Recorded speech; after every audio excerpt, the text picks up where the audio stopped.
పేదవాడి ఆత్మగౌరవం కోసం పేదవాడు అనేది ఎవరో తెలిసే విధంగా వారిని గుర్తించడానికి అవసరమైన కార్డు రేషన్ కార్డు అని తెలిపారు.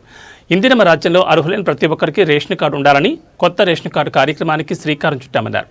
అదేవిధంగా ఉన్నత వర్గాలు ఏ రకమైన తింటారు, ప్రతి పేదవాడు కూడా సన్నబియ్యంతోనే భోజనం చేయాలనే ఉద్దేశంతో ఈ ప్రభుత్వం సన్నబియ్యం ఇవ్వడం జరిగిందని తెలిపారు. అచ్చంపేట నియోజకవర్గంలోని చారకొండ మరియు వంగూరు మండలాల్లో అర్హులైన ప్రతి ఒక్కరికి రేషన్ కార్డు ఇవ్వడం జరిగిందన్నారు. ఈ సందర్భంగా ఎమ్మెల్యే చిక్కుడు వంశీకృష్ణ మాట్లాడుతూ గత 10 సంవత్సరాల కాలంలో ఏ పేదవాడికి ఒక రేషన్ కార్డు కూడా మంజూరు చేయలేదన్నారు. ఎన్నికలు వచ్చినప్పుడే ఎక్కడ ఉన్నారో అక్కడ ఓట్ల కోసమే రేషన్ కార్డు ఇచ్చారని తెలియజేశారు. అదేవిధంగా ఇందిరమ్మ ప్రతి మహిళల కోసం ప్రత్యేక వడ్డీ లేని రుణాలతో పాటు 1 కోటి మంది మహిళలను కోటీశ్వరులు చేయాలని తెలంగాణ రాష్ట్ర ప్రభుత్వం లక్ష్యమని ఎమ్మెల్యే అన్నారు.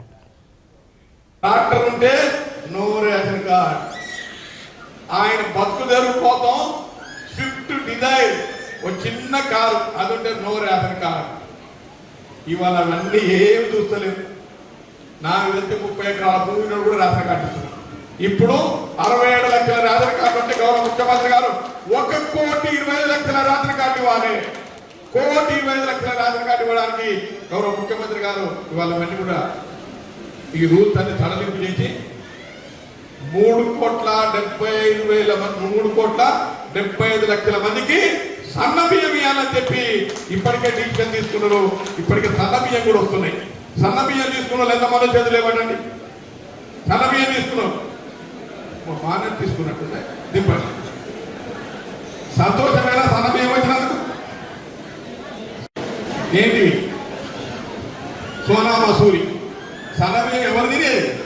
భూస్వాములు, తరేకుండి పండించుకుంటూ వ్యాపారవేత్తలు, లేకపోతే ఎంప్లాయీస్ ఉద్యోగస్తులు వీళ్ళు తినేది. కూలోళ్ళు తినేదా? 2 ఎకరాల భూములు తినేదా? తినలే. దొడ్డు బియ్యం తినేదే కష్టం ఉండే. ఇవాళ మంచి భూస్వామి కానీ మంచి డబ్బులున్నోళ్ళు, బడా వ్యాపారవేత్తలు, పెద్ద పెద్ద మనుషులు తినే సన్నబియ్యం కూలి వాళ్ళకి ఇస్తున్నాం. కూలి చేసుకుంటే కూడా సన్నబియ్యమే. 3 నెలలకు ఒకసారి 3 నెలలు ఒకేసారి ఇస్తున్నాం. దీనికి ఎందుకు ఇస్తున్నాం చెప్తా. హైదరాబాద్లో బతుకు జరిగిపోయింది. నెలకు రావాలంటే కష్టం. 3 నెలలకు వచ్చి ఒకటేసారి 3 నెలలకు తీసుకొని పోతే మళ్ళీ 3 నెలలకు ఇస్తాం.